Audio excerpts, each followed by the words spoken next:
Hi, this is Andrew, and this is Keen On, the daily now.tv chat show with some of the world's leading thinkers and writers.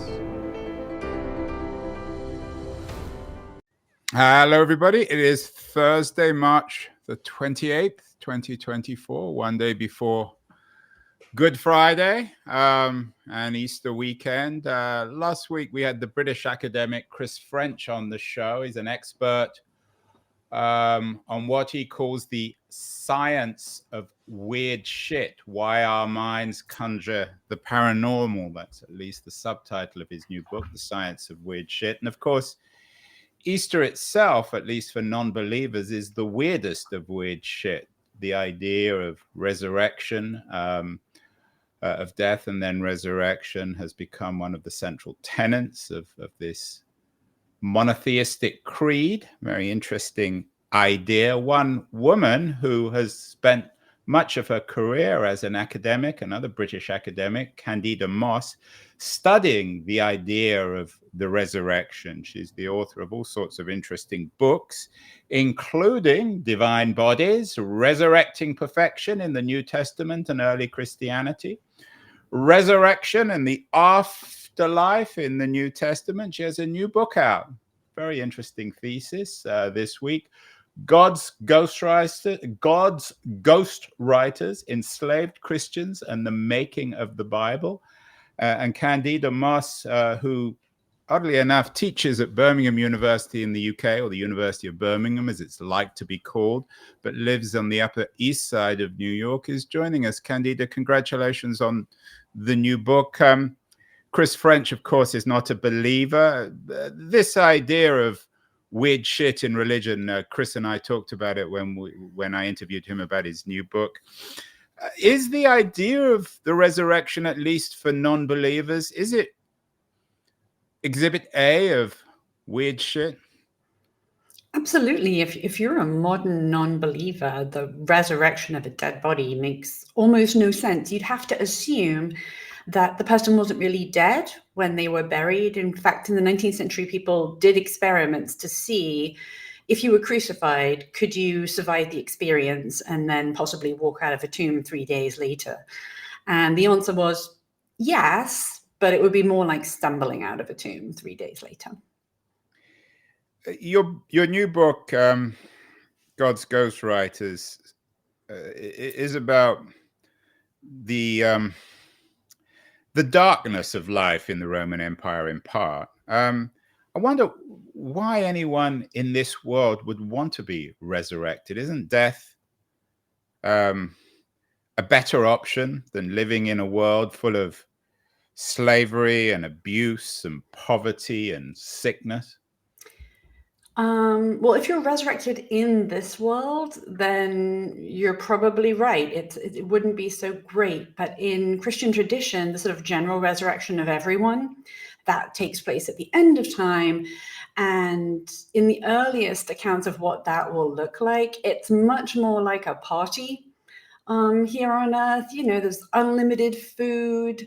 You're just there with your friends. It's much more appealing. Things like suffering and death and sickness and enslavement, those have all been sort of done away with in Christian theology. So, you know, for Christians, it looks more positive. But if you were brought back to life just to sort of go back to the mill, that would be very different. Yeah, that vision of infinite food reminds me of my mother-in-law's Easter, which certainly is quite an experience, my Christian mother-in-law. Let's get to the book, Candida. God's Ghost Writers, Enslaved Christians and the Making of the Bible. The thesis is incredibly intriguing. Tell me what you are arguing in this new book. So the book's really about the work that was being done behind the scenes. So we attribute the books of the New Testament to this sort of cluster of authors, most of whom have ties to Jesus himself or their apostles themselves, Matthew, Mark, Luke, John, Paul, Peter. And that's who we think wrote those texts. But that's actually not even what the New Testament says about who wrote those texts. when you think about just Christian tradition, we're talking about largely illiterate fishermen and craftsmen who couldn't possibly have written these texts.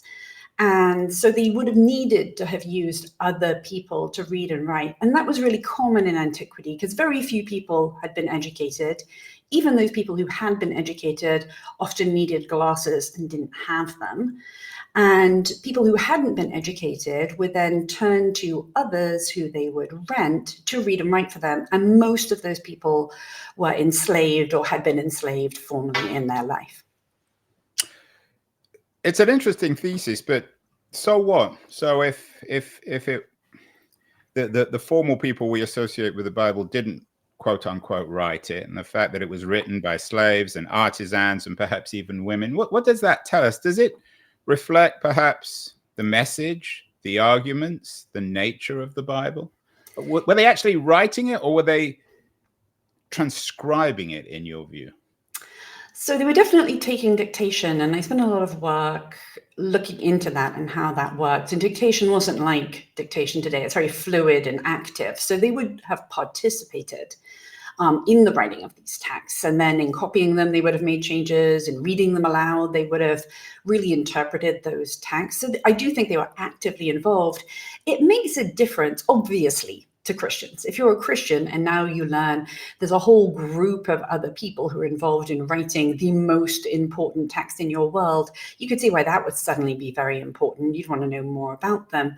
But generally, when we talk about any kind of text, be it Shakespeare or Charles Darwin, we want to know what they intended. What did Darwin think he was saying when he said this? What was Shakespeare implying? And we all took exams in school asking us that question. When we say, what does this mean? We really are asking, what does the author mean? And if the author is now a larger group of people, some of whom were enslaved, we have to ask, what are they bringing from their lives to this text? And how might they be sort of shaping the story in light of their experiences and their education? What is the consensus, Candida, amongst scholars? I know this is a huge subject, a very controversial subject, about the writing of the Bible. Well, so the general consensus, what everyone will agree on, is that it's written by a whole group of people, and you would struggle to find any sort of trained scholar, an academic, who thought that all of the books of the Bible were written by the people that they claimed to have been written by. It was very common to write in other people's names. And at this point, you'll run into some disagreement about who people actually thought wrote these texts and who those authors were and when they were writing them. But the general agreement for the New Testament is that Paul's letters were written first in the 40s and 50s. And then between the 70s to sort of 120, the rest of the New Testament was written down by people who were as much as sort of 50 years removed from the life of Jesus and often had never actually met him, and were just sort of putting down traditions that they had heard from others. And obviously the people who are believers, that can be quite challenging because anyone who's ever played a game of telephone knows how messages can get messed up quite easily. What's your take on, quote unquote, and this is obviously another enormously controversial subject, the truth in the Bible story or the Bible, the narrative? Is it built around truth in your view? So there's a real person here at the heart of the New Testament. There is a Jesus. There was a Jesus who clearly inspired other people, and people wrote down his message as best they were able, but they were also writing 2,000 years ago. And if you just look at sort of ancient history writing, how did people write history? Well, we have historians who say things like, so Thucydides, who tells us the story of the Peloponnesian War, very famous history book, supposed to be the first history book ever. He tells us, well, you know, I spoke to people, but if I didn't have a source and I knew someone made a speech, I wrote down what they should have said. And today, that is in no way history writing. You don't just make up a speech as if it happened. And so I think, you know, people are writing things down, but they aren't actually even trying to write things precisely because they don't live in this particular period where we care about the precision. They're trying to convey a message, often to people in a variety of different places in the world who have different kinds of cultural contexts. So, for example, I'm from England. When I came here and people were trying to explain American football to me, I was like, could you explain this in light of rugby to me? That would really help. And it was the same with the Jesus story. You're trying to explain the Jesus story to someone who lives in the city of Rome, but who does know the story of the Odyssey, then you might try and explain it in those terms. And so there's some truth here. But certainly, if you were a fundamentalist who thought that every word of the New Testament was sort of inerrant, I couldn't get behind that at all. So where does the story come from? I was in Ephesus last year in Turkey, visited supposedly the home of Mary Magdalene, I think, who theoretically at least was Jesus's mother. Who built the particular narrative of his life, the idea of the Immaculate Conception, and then his death? Where did it come from, this story? Yeah, so what you're alluding to is sort of thousands of years of tradition. Certainly, like if you're visiting the house of Mary Magdalene or the house of Mary, the mother of Jesus, that's just somewhere that people 400 years later thought maybe this was the house, and often that house wouldn't have been discovered for another 1,000 years. But it wasn't much of a house, I have to admit. Experience, just another house. Right, but the sort of the basic building blocks of the story. So our first gospel is the Gospel of Mark, and that actually has no birth story at all in it. He just shows up. He's on the banks of the River Jordan. He's shown up to hear John the Baptizer, who was a very popular teacher at the time. And he gets baptized and he hears a voice from heaven and there's a dove and he's acclaimed as God's son, and that kicks off his own teaching activity. But we don't actually know anything about his birth before then. In fact, we don't know anything about his father at all. We just know that he's the son of Mary and he's a construction worker. And it's not until Matthew and Luke are writing sort of somewhere between 10, 30 years later that we get a birth story for Jesus that makes him sound a lot like a sort of very sanitized, puritanical version of the birth story of just a Greek deity.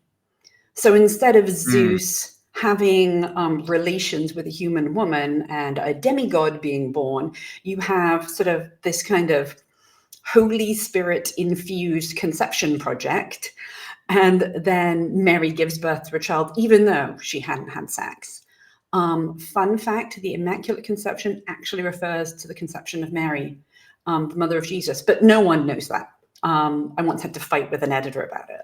And then the other elements of the story, the miracle stories, the traveling around, those kinds of stories, those miracle stories are told of a lot of people in antiquity. We see this as weird now. You talked about weird shit at the beginning of this. We say those the stories. Science of weird shit. I'm not sure if that's the thing, but Chris French thinks there is. Yeah, but sort of in antiquity, these stories weren't as remarkable as they are to us. We hear them and we're like, scientifically, how is this possible? But in antiquity, you'll have sort of good scientific writers telling stories like this. And you'll think, well, this isn't science at all. So this was sort of much more common in the ancient world. What's strange about the Jesus story is how he dies. Because in the earliest version, it's a humiliating death. This is how you punish disobedient, enslaved people and traitors. And the way that the story is told is also quite embarrassing. Like the Gospel of Mark will not let you look away from the pain on the cross. Whereas if this was the death of a Greek or Roman hero, they'd go down with sort of a comedic last words, like a James Bond kind of parting quip. Or a Monty Python. Exactly, right? But Jesus doesn't do that. To say that Jesus is sort of dies like a little girl is wrong, because little girls in Greek epic die better than this. And so that's really stunning and probably appealed to a lot of people at the time who had suffered at the hands of Roman military might in the region. And that's probably part of why it was appealing at the time. But the sort of elements for the story often draw upon sort of Greek and Roman literary conventions. These are the kinds of stories that people liked. If you think of horror movies today. You know, once you've seen a few, there are elements you recognize, like don't go into the basement, for example. And that's the same with these kinds of stories in the ancient world. Yeah, it goes back to your metaphor of American football and rugby, and they're being somehow related, although actually the more you watch American football, I think the more it seems like war rather than rugby.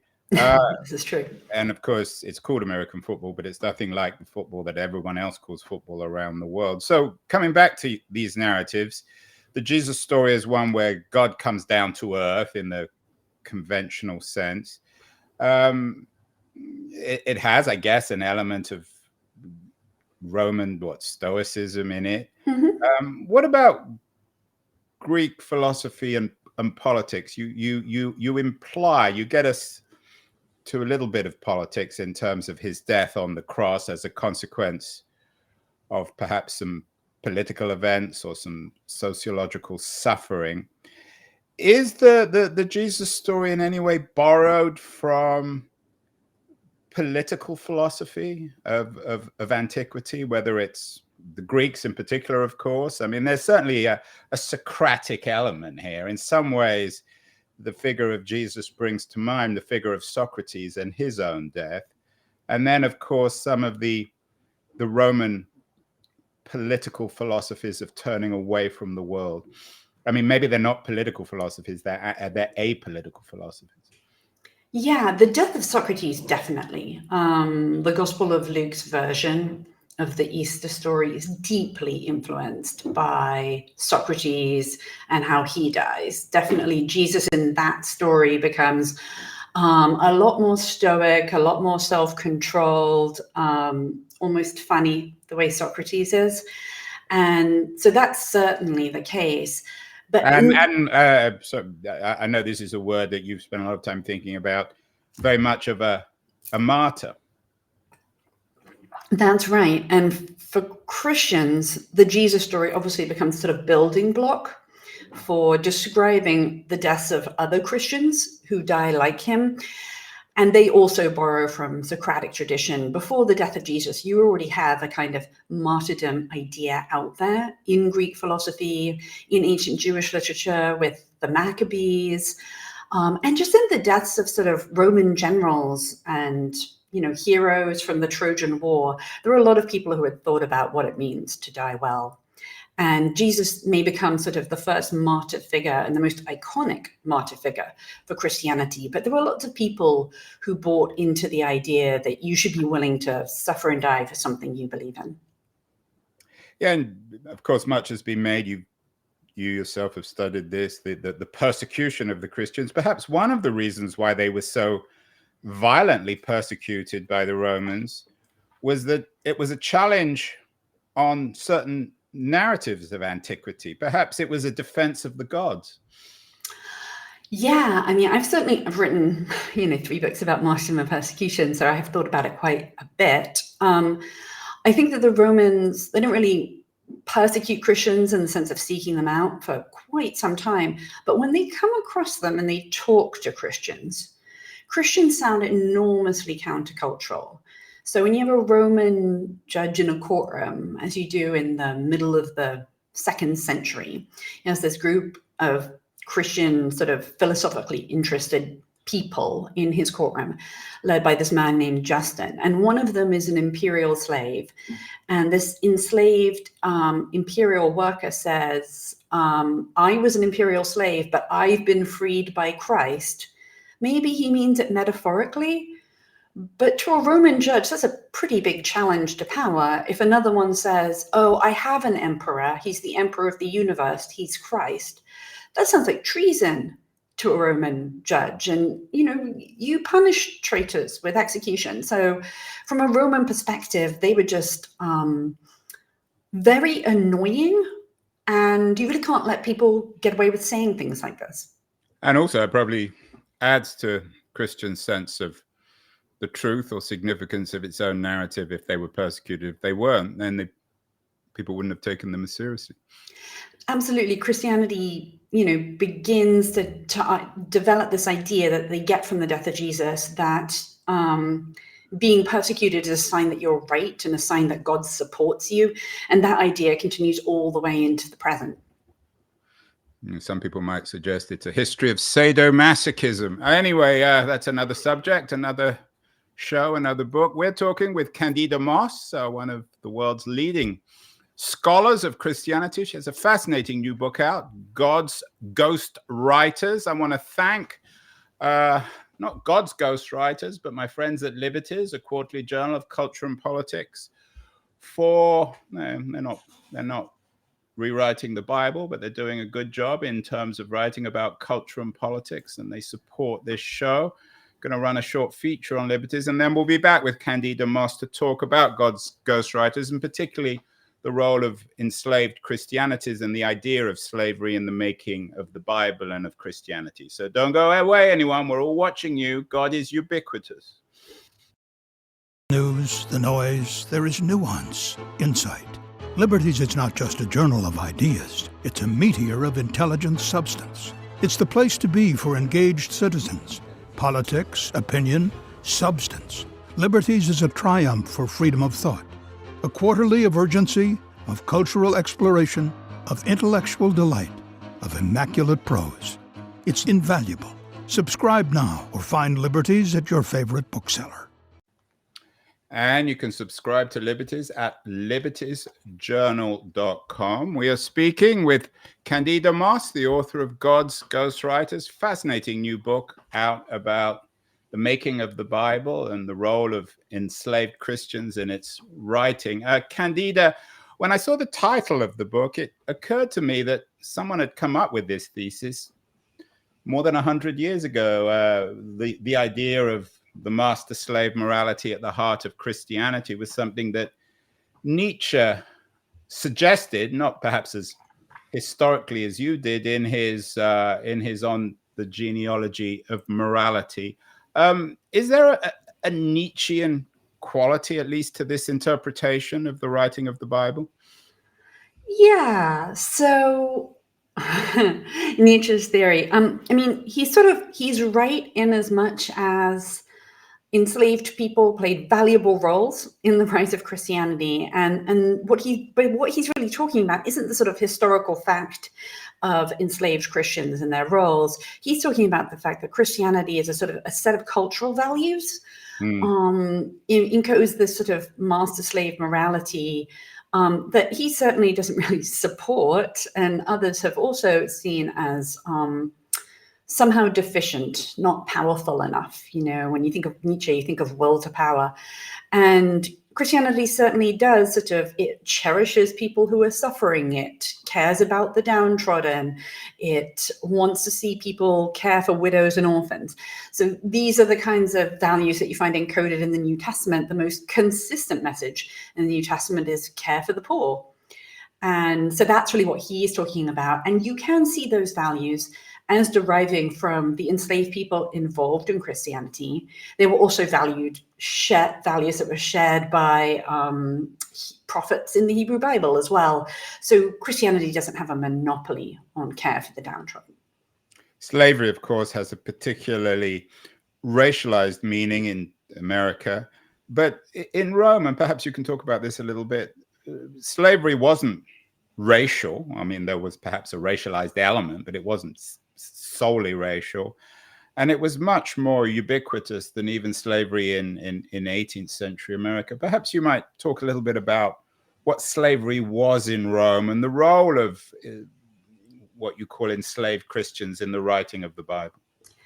Yeah, so slavery in antiquity wasn't using the same kind of racial theories that emerged in sort of the colonial period.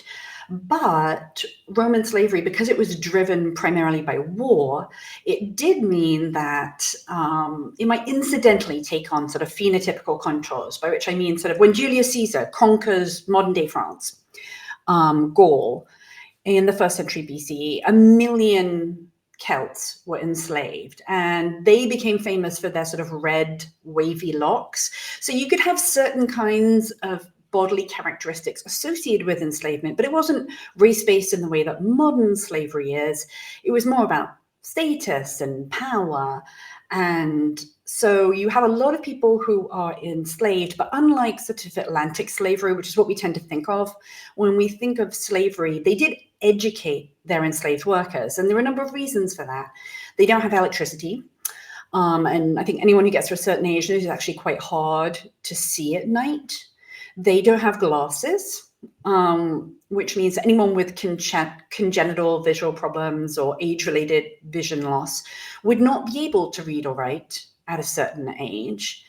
And also, writing really hurts. And so when it comes to things like copying down text, taking courtroom notes, they wanted to educate enslaved workers to do this labor for them.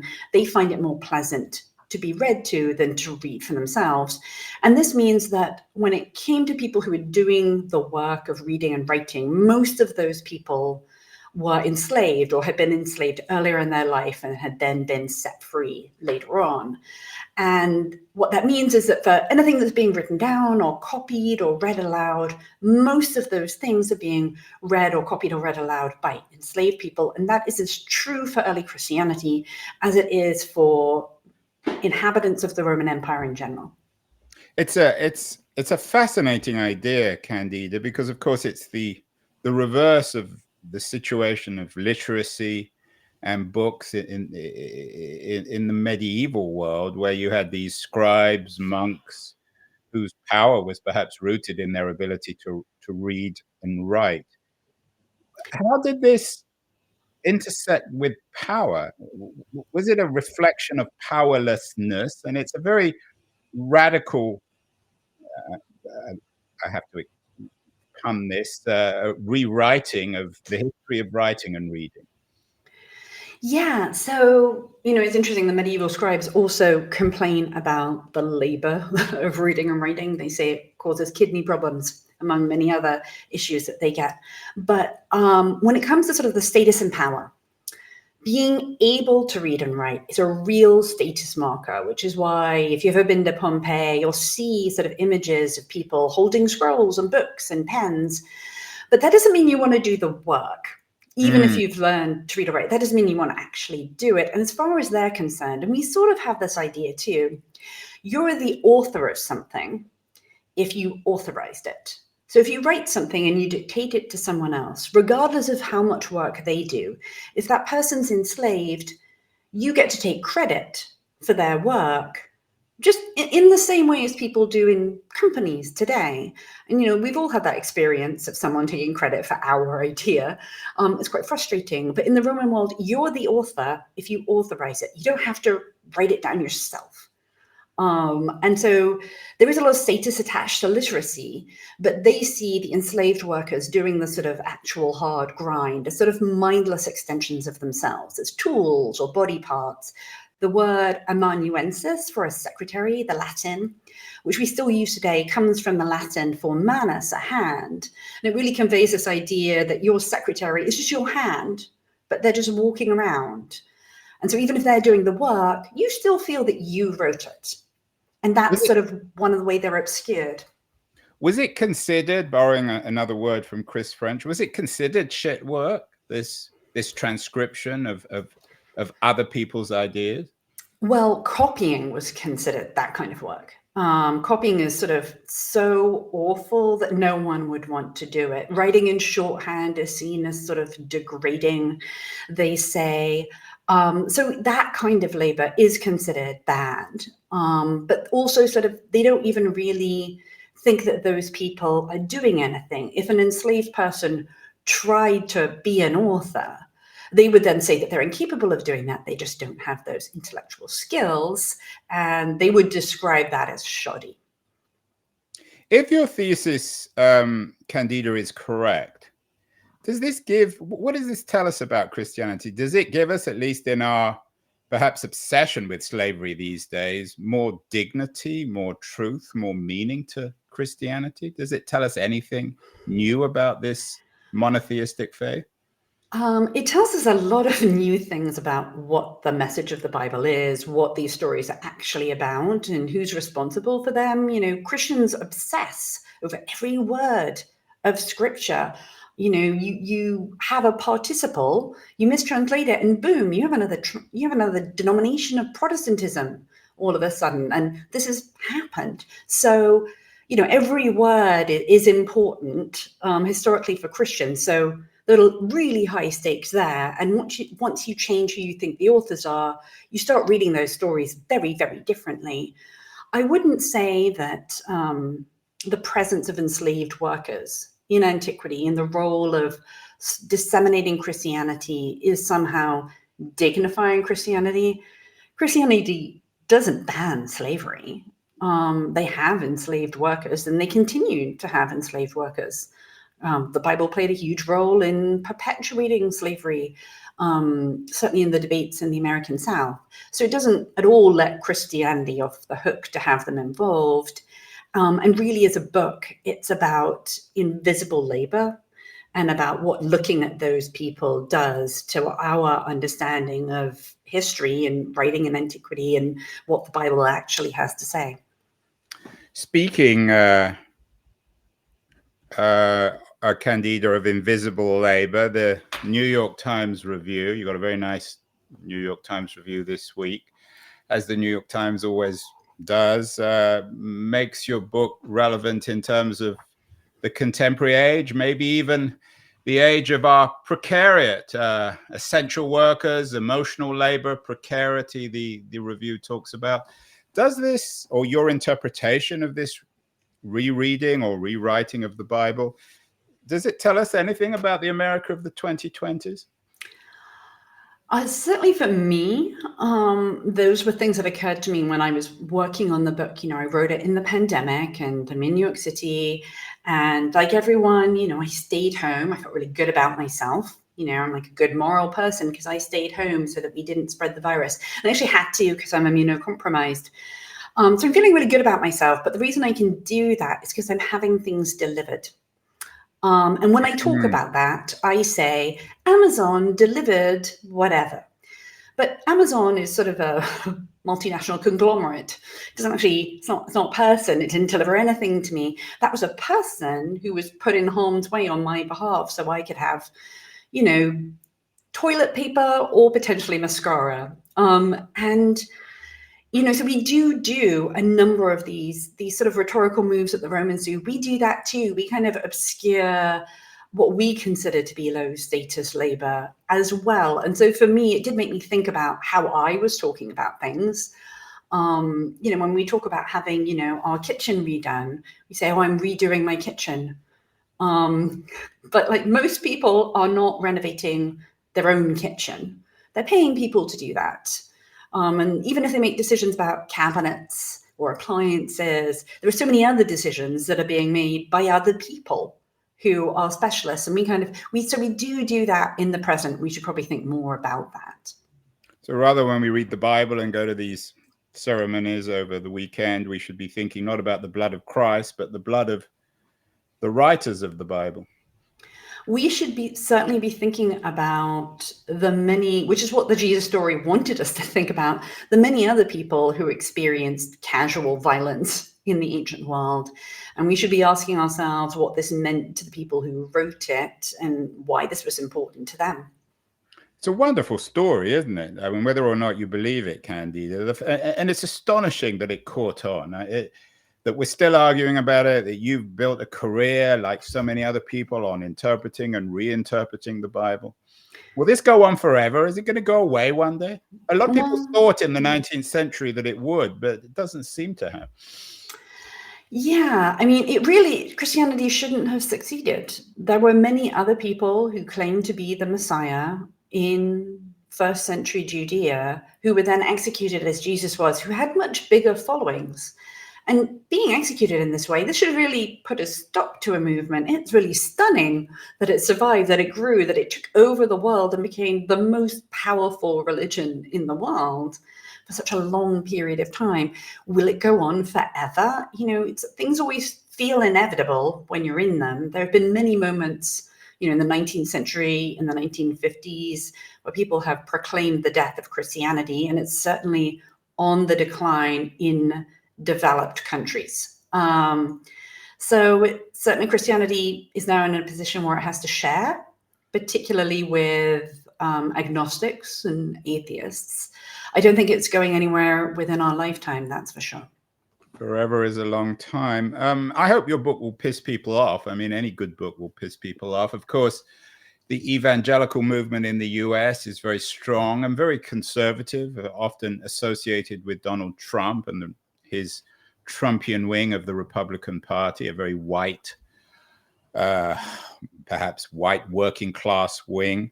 Not everyone likes. We've done lots of shows on this. Do you think that some evangelicals in America in particular will be offended with what you're arguing here, that the Bible was written by slaves?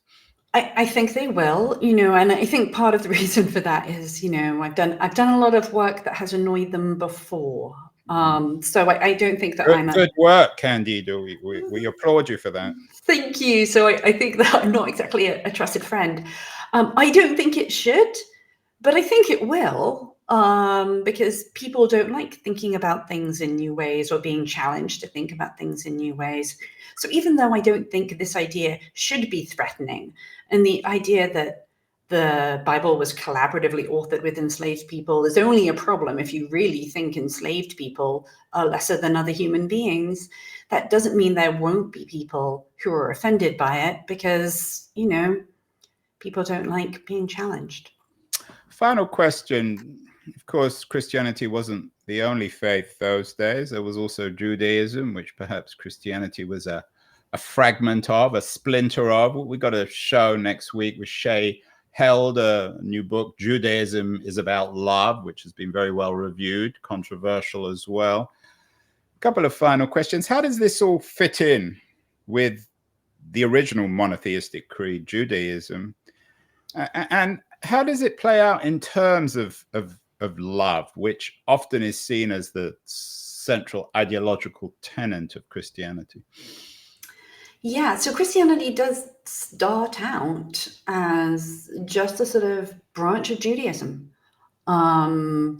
Jesus himself was Jewish. His first followers were Jewish. It was Paul who took this message to Gentiles and said, "Come join us."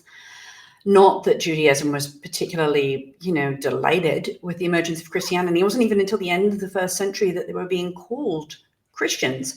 So definitely it's an offshoot of Christianity, particularly in the emphasis on love and forgiveness and care for others. Those are ideas Christianity gets from Judaism. But it very quickly... sorry to interrupt here. I mean, and is Easter in itself a kind of universal reinterpretation of Passover? It is definitely a riff on Passover and makes no sense without it. As a story, it's grounded in the Passover story, in liberation. Jesus is the Passover lamb.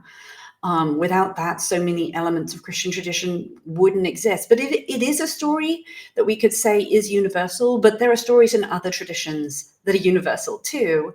The fact that you have a dying and rising God, that's not a unique Christian claim. Final question. Final. You're an Anglo-American like me in the US. And one of the things that really disappoints me, I'm not a Christian, but you have to live through Easter. You can't avoid it. In the UK, there's a very strong tradition of eating chocolate Easter eggs. Why aren't there chocolate Easter eggs in the US? What's happened here? It seems a very disappointing development. I have to say I'm the Cadbury professor at Birmingham, from the family. Yeah, but truly the only chocolate that I would eat before this was Cadbury's chocolate too. So you can import them, is the thing I will say. And, I'm not so subtly trying to push Easter eggs on my children and all of their friends. So this is, I think, one of the ways in which America has failed to make good on its promise, not having chocolate Easter eggs.